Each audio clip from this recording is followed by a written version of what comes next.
پاکستان ان کو ریسپانسبل بنانے کی کوشش کر رہی ہوگی تو عام لوگوں کا بھی ذہن بدلنے میں جو ہے آپ کو آسانی پیدا ہوگی. فضل یور ٹیک آن دس, کیا کہتے ہیں آپ اس حوالے سے؟ بالکل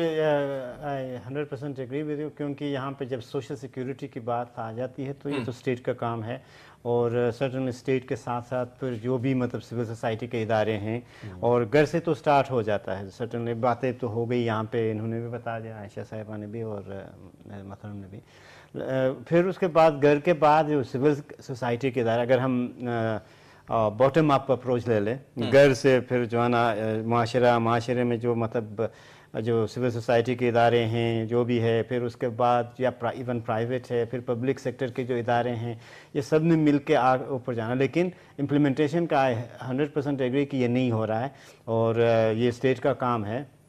2% کے کوٹا کی تو بات کر رہے ہیں, مجھے پتہ ہے کہ بلتستان میں کہ فار ایگزامپل ویژول امپیئرڈ کو میں جب لے گیا تھا, مہدی شاہ صاحب جو ہے نا وہ چیف سیکریٹری تھے, چیف منسٹر تھے اس سابق آپ کے وزیر اعلیٰ صاحب پاکستان پیپلز پارٹی سے. بالکل بالکل, یہ 2010-11 کی بات ہے. تو سب کچھ مجھے پتہ ہے کہ ان کو سمجھ آ رہی تھی نہیں,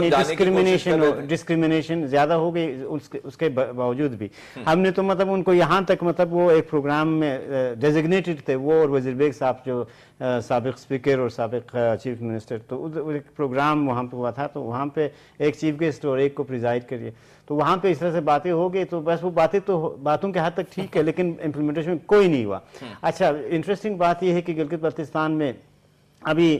میں اپنے پرسنل فی الحال میں مطلب چھوڑ رہا ہوں, میں پھر اس پہ آ جاتا ہوں ایز اے کیس, اگر آپ چاہتے تو میں کوٹ ضرور کر دوں گا. لیکن گلگت بلتستان میں جو ایک اسپیشل ایجوکیشن کا کمپلیکس ہے, for example let's take it as an example,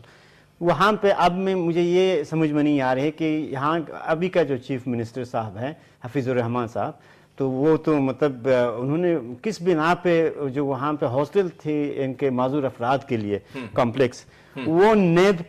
کے حوالے کر دیا. ایک لحاظ سے